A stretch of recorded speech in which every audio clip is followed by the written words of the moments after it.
ఉత్తరాది ఎన్నికల్లో మోడీ ఈవీఎంల పనితీరు చంద్రబాబు జగన్లను భయపెట్టిందా అని రాష్ట్రీయ ప్రజా కాంగ్రెస్ ప్రధాన కార్యాలయంలో జరిగిన పార్టీ వారాంతపు సమావేశంలో ఆర్పీసీ వ్యవస్థాపక అధ్యక్షులు మేడా శ్రీనివాస్ ఆశ్చర్యాన్ని వ్యక్తపరిచారు.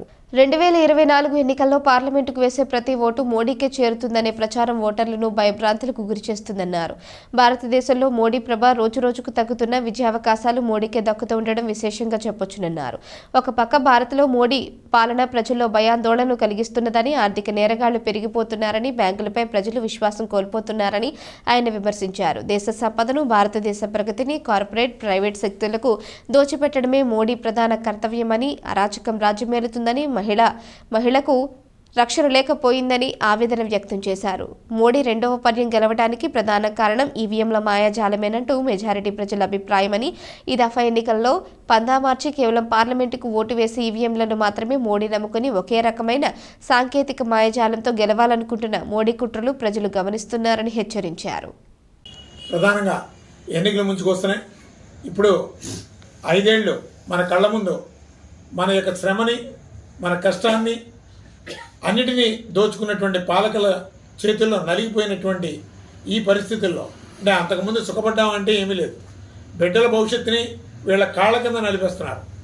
ఏ ఒక్క రాజకీయ పార్టీ కూడా, ఏ ప్రధాన రాజకీయ పార్టీ కూడా ప్రజల కోసం కానీ, భావితరాల భవిష్యత్తు కోసం కానీ, కనీస వసతులు లేదు, మెరుగైనటువంటి సమాజం కోసం కానీ ఏ విధమైనటువంటి ఆలోచన లేకుండా వాళ్ళ దోపిడీకి చట్టాన్ని అడ్డు పెట్టుకుంటూ ప్రజల్ని బానిసలుగా మార్చుకుంటూ ఈరోజు వ్యవస్థని పూర్తిగా భ్రష్టు పట్టిస్తున్నారు.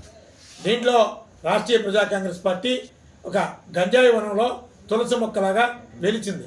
రాష్ట్రీయ ప్రజా కాంగ్రెస్ పార్టీ లక్ష్యం ఒకటే, ఈరోజు సమానత్వం కావాలి, ప్రజలకు భద్రత కావాలి, అన్ని వర్గాల ప్రజలకి సంపదని చేరువ చేయాలి, పేదరికం లేనటువంటి సమాజాన్ని ఇవ్వాలి.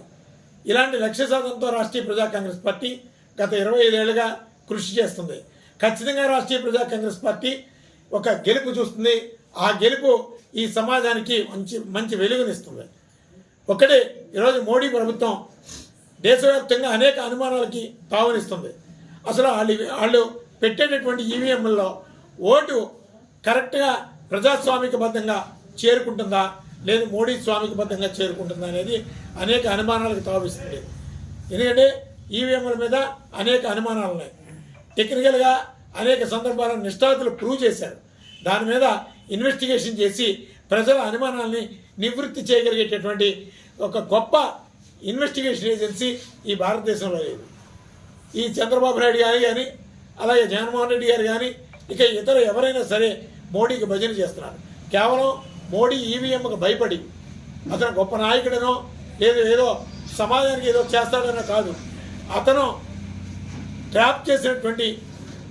ట్యాంపరింగ్ చేసినటువంటి ఒక ఈవీఎం మిషన్ని ఎవరో తట్టుకోలేరు. ప్రజలకి ఓటుకు నోటు అని ఒక బూచిగా చూపిస్తున్నారు. వాస్తవానికి డబ్బుకు అమ్ముడిపోయారు ప్రజలు అని ఒక ప్రచారం చేస్తున్నారు.